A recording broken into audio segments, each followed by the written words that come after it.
on souhaite déterminer ici pour quel réel lambda cette famille-là est-elle sommable. Il faut déjà qu'à n fixé supérieur ou égal à 1, on ait ici le terme général d'une série qui converge. Or, à n fixé, cette quantité-là est équivalente quand m tend vers plus infini à 1 sur m à la puissance de lambda. Il est donc déjà nécessaire que lambda soit strictement plus grand que 1,5. Dans la suite, on prend donc déjà lambda strictement plus grand que 1,5.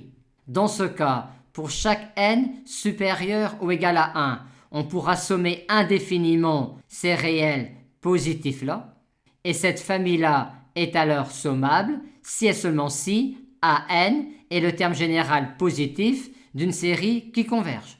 On ne peut pas avoir une expression simple de AN, mais on va quand même réussir à avoir une estimation de AN quand n tend vers plus infini en effectuant un encadrement à l'aide intégrale. En effet, quand lambda est strictement plus grand que 1,5 et quand n est un entier fixé supérieur ou égal à 1, on a ici une fonction qui est continue sur 0 fermé plus infini, décroissante sur 0 fermé plus infini et qui est intégrable en plus infini car équivalente en plus infini à 1 sur t à la puissance de lambda avec 2 lambda qui est strictement plus grand que 1. Par conséquent, on peut encadrer ainsi la quantité AN.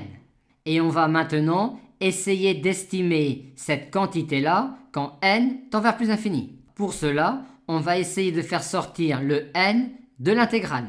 Et pour cela, on va commencer par mettre n carré en facteur. Arrivé là, vu que l'on veut faire sortir le n de l'intégrale, on va effectuer sur cette intégrale-là le changement de variable u égale t sur n, ce qui nous donne cela. Maintenant, la fonction qui a u associe 1 sur 1 plus u carré à la puissance lambda est une fonction continue sur 0 fermé plus infini et dont l'intégrale existe jusqu'en plus infini. Aussi, quand n tend vers plus infini, cette quantité-là tend vers cette intégrale-là qui est un réel strictement positif. Par conséquent, cette quantité-là est équivalente à celle-là. Et on montre encore plus facilement que cette intégrale-là est équivalente à cette quantité-là quand n tend vers plus infini. Par conséquent, il en est de même pour AN.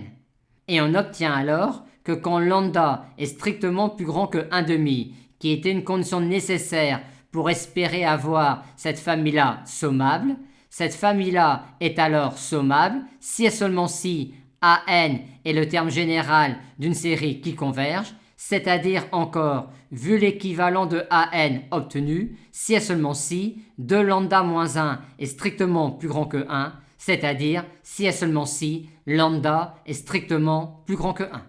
Le bilan est donc, cette famille-là est sommable si et seulement si lambda est strictement plus grand que 1.